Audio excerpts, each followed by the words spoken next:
Kamusta mga ka-journey? Good evening.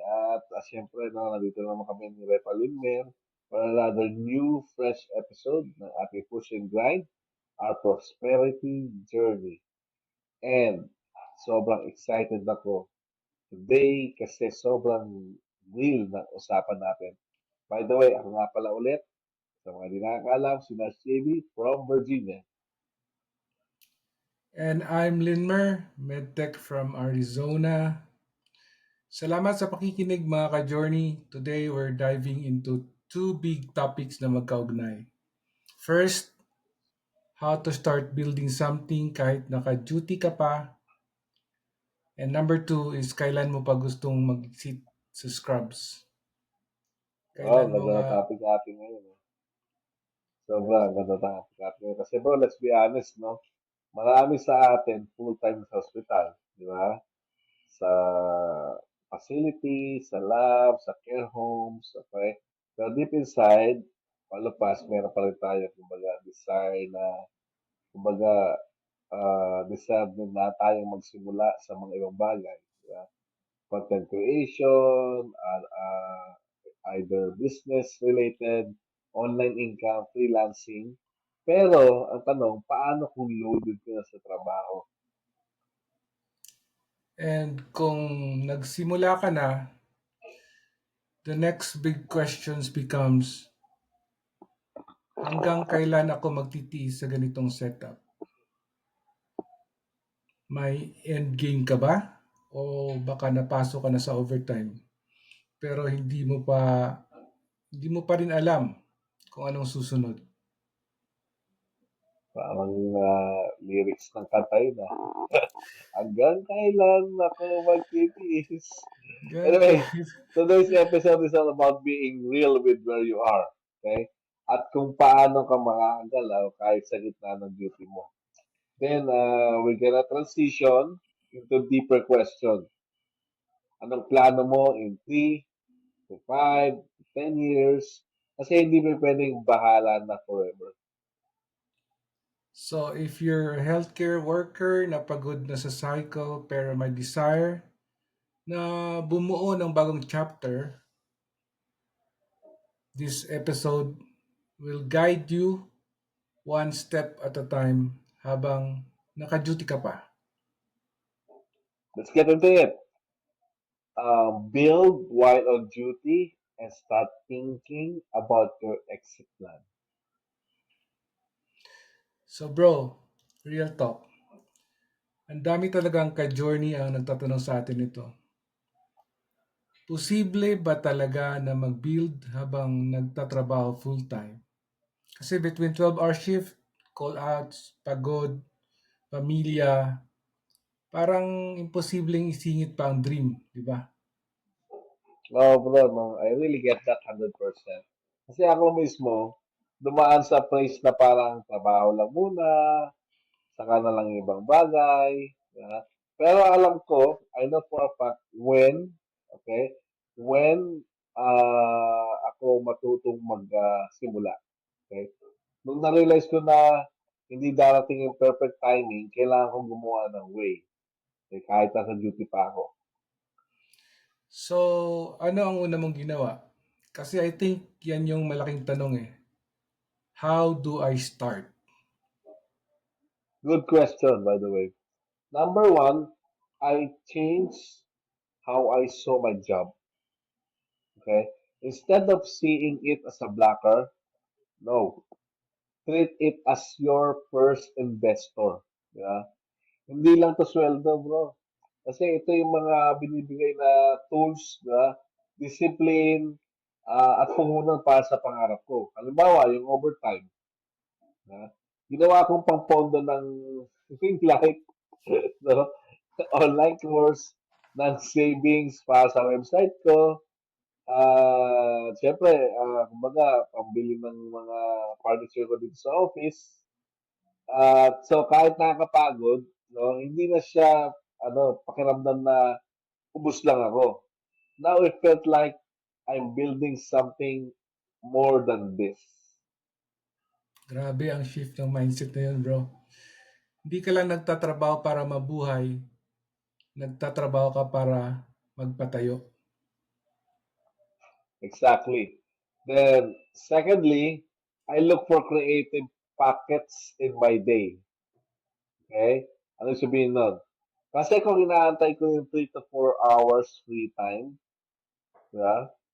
Bro, baka never ko na nasimulan yung ano, so instead ginagawa ko sa umaga, for example, na 15 minutes para i-journal my ideas. Sa break time, nag-drop ako ng mga captions. Okay? Pagkatapos ng shift na 20 to 30, pagkatapos ng shift ng 20 to 30 minutes, lang to schedule to content or, learn something new. Hindi siya malaki pero araw-araw merong kahit maliit na movement, no? And that momentum, okay, is really something, okay? It's life changing, kumbaga. And those small tips really compound. Kahit 15 minutes a day in 1 year, may naipandar ka ng system, mindset, at saka skills. Tama. Tumpak ka dyan, bro. And the third one is this. Set small, okay, weekly goals. Hindi build a full business kagad. Instead, example, for this week, no, mag-post ka ng isang video, okay? Next week, magbasa ako ng 3 article. Then, following month, try ko magbenta ng isang item. Okay? Yung pangarap mo, hindi mo na kailangang buuin sa isang buwan. Build it in chunks, 1 week at a time. Kasi sobrang doable yan eh. Kasi hindi siya overwhelming pero consistent yung mga ginagawa mo. Hmm. And I think ang pinaka-importanting point dito is you don't need to resign to begin. Exactly. You don't need to leave your job, okay? You just need to leverage your job, okay? And habang maaga pa, no, habang may income ka pa, habang stable ka pa, this is the best time to experiment, learn, and build. You always think, baga, think outside the box. Try to be open with a lot of opportunities. So sa mga ka-journey natin ngayon, ano kaya yung gusto mong simulan this week kahit na on shift ka pa? Kasi bro, I do believe na if you ever have a dream or goal in life, kaya mo siyang simulan nang hindi umaalis sa kasalukuyan mong season. At some point, parang applicable yun na, okay, I don't need to leave my job, but I have to start something new. Di ba? Use what you have. Gamitin mo yung routine mo, yung energy mo, at yung shifts mo bilang simula ng next chapter mo. So bro, napag-usapan na natin yung building while on duty, no? Hindi natin specify pa, kumbaga pat in general, no? Pero Mm. ito yung kasunod na dapat din natin pag-isipan, di ba? What's your exit plan? Ikaw bro, kailan mo unang tinanong sarili mo yan? Honestly, medyo delayed din ako dyan dati. Akala ko kasi basta may work, may sweldo, okay na. Pero habang tumatagal sa abroad, habang paulit-ulit ang shift, dumating yung tanong hanggang kailan ako dito? Hanggang kailan ako ganito? And ang masakit, wala akong sagot. That's when I realized hindi enough na hardworking ka. Kailangan may direction ka. Grabe bro, no? Kasi sa totoo lang, ang dami ko na nakilalang mga healthcare worker dito. And nakikita ko talaga, sobrang sipag talaga nila, di ba? Pero yun nga lang, the problem is they don't know, okay, kung saan patungo yung ginagawa nila. Tama. Kaya I started asking myself 3 questions. At baka makatulong din to sa mga ka-journey natin na gustong lumampas sa cycle ng shift, bayad, Mm. bills. Number 1, if I stay where I am, where will this take me in 5 years? Same position, same routine, same stress. Mm. Comfortable or stuck? Number two, what kind of life do I really want? Kasi kung ang goal ko lang is more income, mukhang bitin yan. Mm-mm. Gusto mo ba ng freedom, flexibility,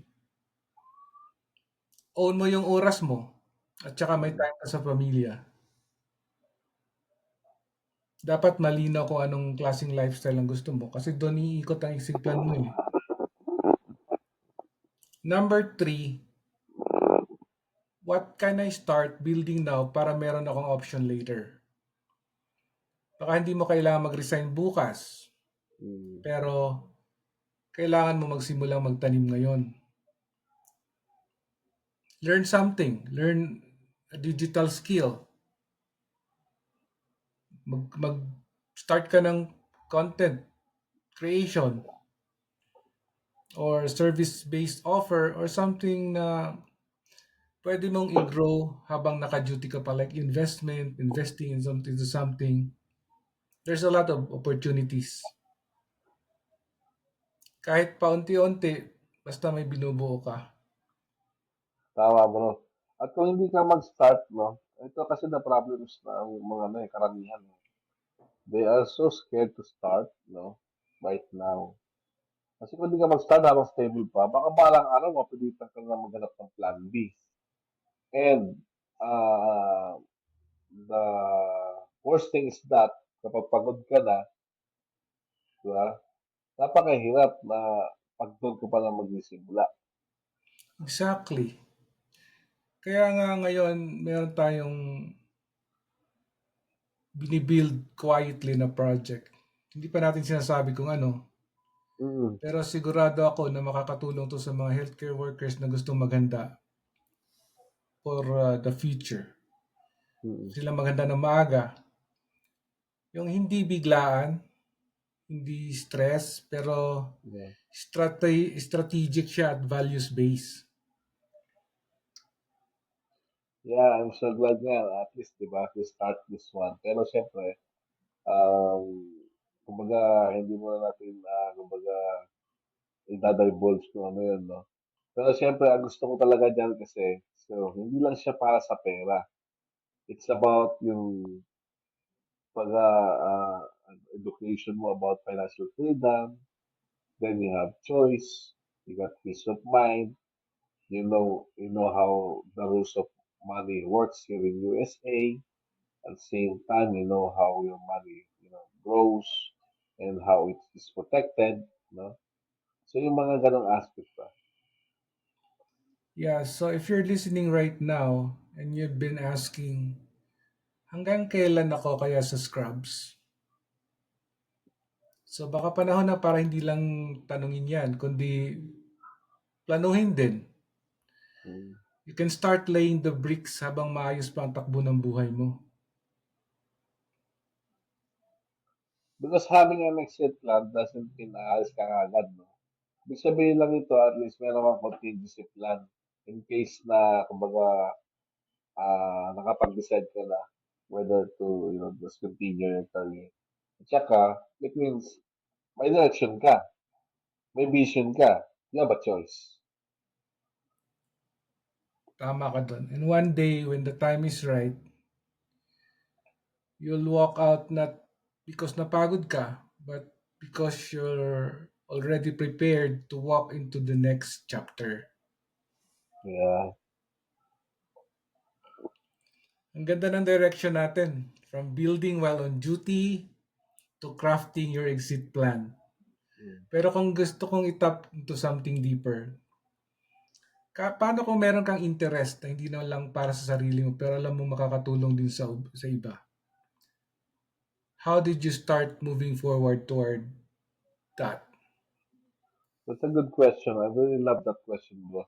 Kasi to be honest, okay, dati ang definition ko ng interest, alam mo kung ano, was something na parang kumbaga pampalipas oras lang. Yung tipong, okay, trip ko lang tong gawin. Kaya kaya ako interesado. Okay? Like for example, content. Okay? May interest tayo mag-vlog eh. No?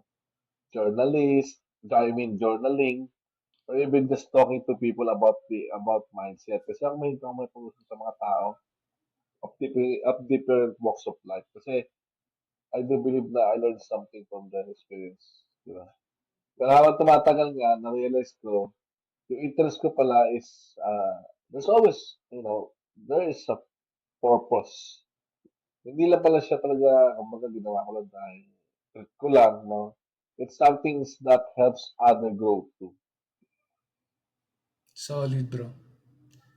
I think ang daming healthcare workers na may ganong hidden gift eh. Mm. Pero di nila alam na pwede pala yung maging platform for impact. Tama, no? Kasi bro, we're in a profession where we serve people physically, di ba? Being a medtech, being a nurse, di ba? We're serving people to be physical people. Pero what if, beyond our shift, we could serve emotionally, mentally, even spiritually by, helping them grow. Na hindi lang sila gumagaling, pero umaangat din ang mindset nila. That's what pulled me in.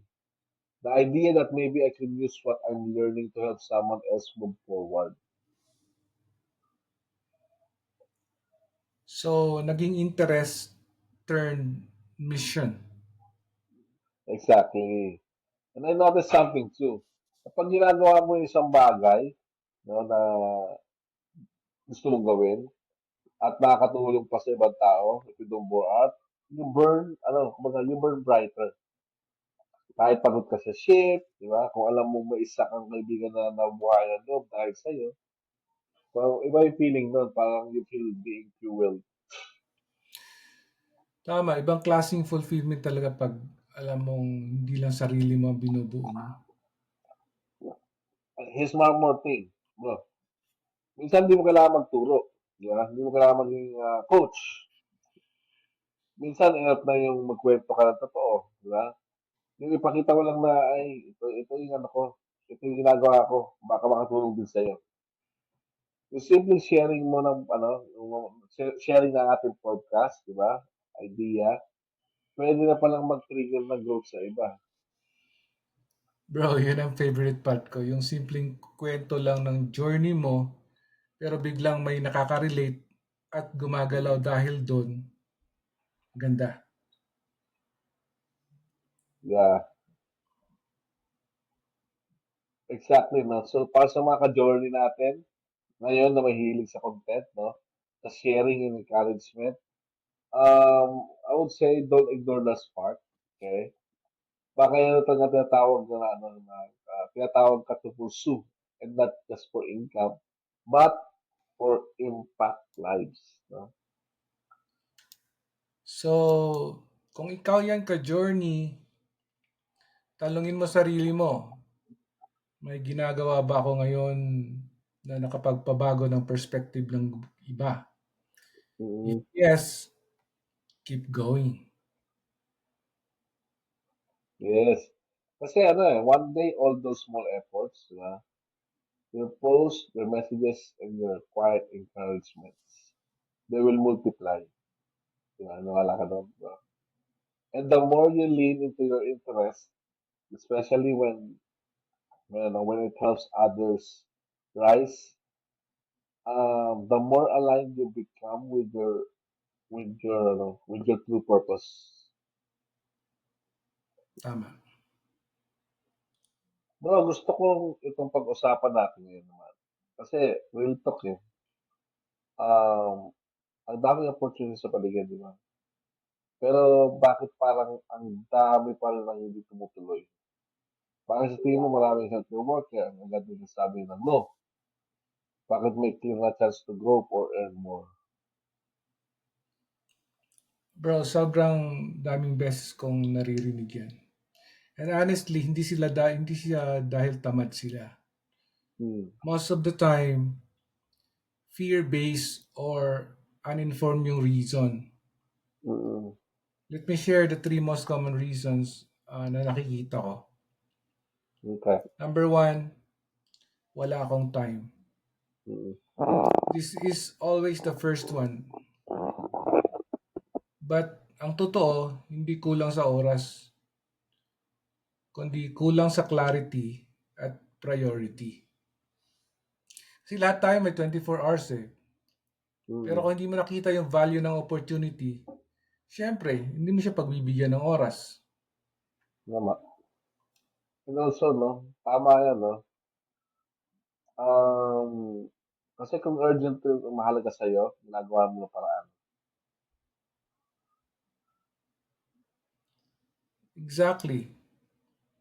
So ang nawawala sa kanila, the compound effect of small time investments. Kasi kung naglaan ka ng 30 minutes a day to build something, Mm. after 6 months, may resulta ka na. Mm. At ito, number 2, hindi ako marunong. Ito sobrang ito bro sobrang common din, pero hindi ba ironic? Mm. Nung nagsimula tayong maging nurse or medtech, wala rin naman tayong alam, pero Mm. natutunan natin, di ba? Mm. So bakit pag opportunity na makakatulong sa'yo long term, biglang ayaw mo mag-learn? Mm. Grabe, bro. Yung takot nila magkamali, minsan mas malakas pa kaysa sa desire nila magbagong buhay. Right. And what they're missing is this. Growth always start with not knowing. Mm. Sabi nga nila, every new skill, every new opportunity, Mm. may awkward start talaga. But if you push to that stage, you gain something the average person never will. Yeah. Leverage. At punta tayo sa number 3. Mm. Yung mga reason baka hindi mag-work. Ito na ang pinaka-deep. The fear of failure.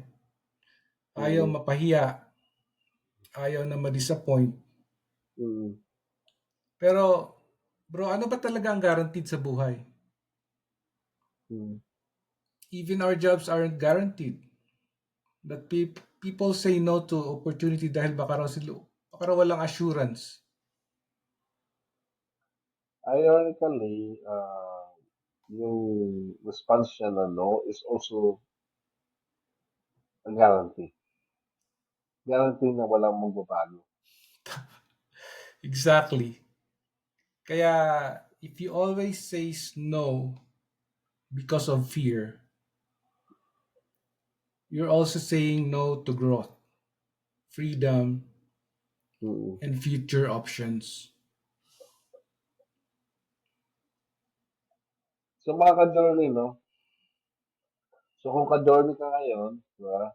Na ilang beses nang inalok na opportunity, pero lagi kayo may reason to say no.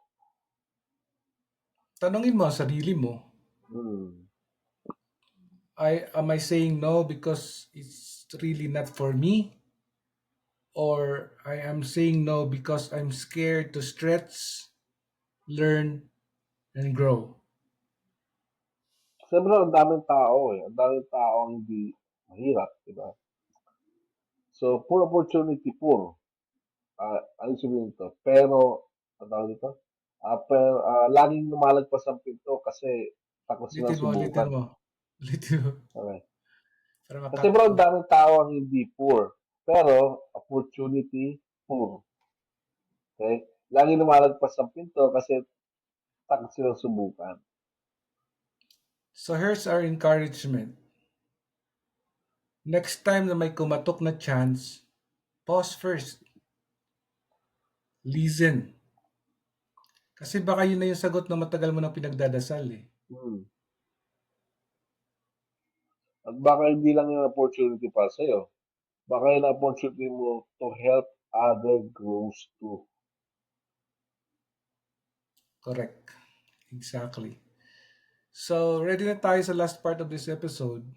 So, we've talked about building while working, having an exit plan, and pursuing what you're passionate about. Pero ito yung tanong mo madalas na hindi nila sinasabi out loud. Paano kung nasubukan ko na dati tapos hindi nag-work? JB, ikaw bro, paano mo hinarap ang failure? At paano mo nagawang nag-restart ulit? Yeah. Bro, sakit na tanong kasi totoo siya. Yeah. Alam mo, hindi ko na mabilang kung ilang beses akong try ng something content, negosyo, no? I always, kasi, posting sa my IG ko, tapos matik ko sa FB. Even ideas na sobrang excited ako sa simula, pero later on, biglang nawala yung fire ko. Wala. So, no support, I feel like no support, no result, no momentum. And worst part, napagod ako, tapos ako pa yung mag-doubt sa sarili ko. Pero ito yung natutunan ko, Brad.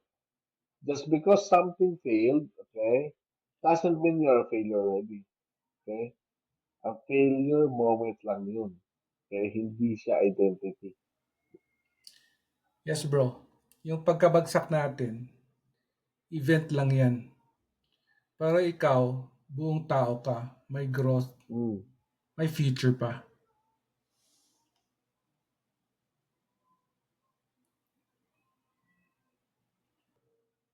Exactly, bro. And when I shifted that mindset, doon ako nag-start pumangon. Instead of asking, bakit ako nabigo? Mga question na ganon. Instead, I started asking, ano ang hindi ko alam noon na alam ko ngayon? Kasi bro, failure is a blueprint. It shows you where you rushed, where you lack clarity, when you gave too much too fast, and how to do better next time. Tama, failure is feedback. Kapag nagbago ka dahil sa feedback, hindi ka bumagsak, Yun. nag-level up ka. Tama. And I realized this too. Your greatest impact can come from your greatest pain. Okay? Yung bagay na dati kong kinakahiya, pwedeng maging testimony mo kasi yan eh. Yung nawalan, for example, nawalan ng negosyo, na burnout sa bedside, tapos yung content na walang views. Uh, And bro, ang daming ka-journey natin na reason kaya hindi nagtatry ulit. Is there still ashamed of their last try? yeah, I definitely agree on that, bro. No, kasi kaya gusto kong sabihin ito ngayon kung ikaw man ang nakikinig, no? You're not starting from scratch, okay? You're starting from experiences. And because of that, you're actually more ready than before. So, yes, it failed, okay? Yes, it hurts, no? Yes, people saw you try and then they see you not succeed. But guess what? Okay? You survive it. Tama? And if you're thinking about, try again, it means may apoy pa sa loob mo. Grabe, chills. Kasi minsan yung pinaka nahihiya, sila pa yung may powerful na story kung magsimula sila ulit eh. Grabe bro, no? This one was close to the heart. Kasi maraming mga healthcare workers ang nag-struggle daily. Nag-struggle silently. Gusto magsimba ng bago, di ba? I mean, gusto magsimula ng bago. Ba't mo nabanggit yung simba? Gusto magsimula ng bago, pero hindi alam kung paano pagkasabayin sa duty. Tama bro, pero today we saw it's possible. Posible na pwede kang magtanim habang nagtatrabaho. Posible na mag-reset kahit may past failures. Mm. And most of all, posible na mag-build ng exit plan habang nakascribes ka pa. Pwede talaga. Both ways na pinag-usapan natin. Pwede. It's doable, sabi nga natin, di ba? So, kung ikaw yung ka-journey na matagal nang gustong gumawa ng next move, pero feeling mo wala pang time or hindi pa ready, let me tell you this, okay? This is your sign. Start now, okay? You don't have to leap, okay? Just take one step. Move that feet forward, okay? To that you will know na, okay, I'm doing something. Not just for you, maybe for your family. Yeah. And bro, speaking of next steps, episode 9 is our season finale. Wow. And ang title pa lang, ramdam mo na. From Scrubs to Significance, the real journey starts now. I like that title, Repan. Saka I didn't realize na we got already 8 episode and going to our last episode for this season 1. Galing ah. I'm sure marami nang tulad ng mga katagapakinig natin, no? And kasi I want to add more lang kasi success is not just about building something, okay? Building something new. It's also about healing what's inside. Yeah.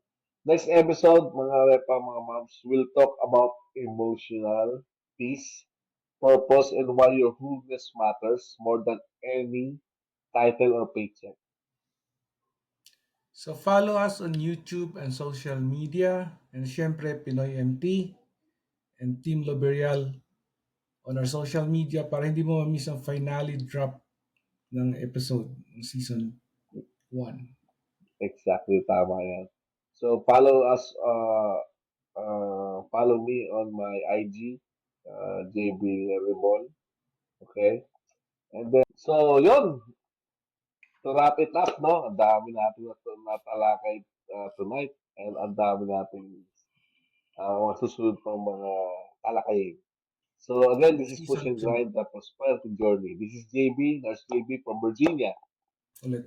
At ako si Linmer, at kung may natutunan ka today, it's this. Even in the middle of the grind, you can still grow. You can still build. You can still become. So, mga repa, mga ma'am, see you sa episode 9 ng Ka-Journey. Let's go from scrubs to significance.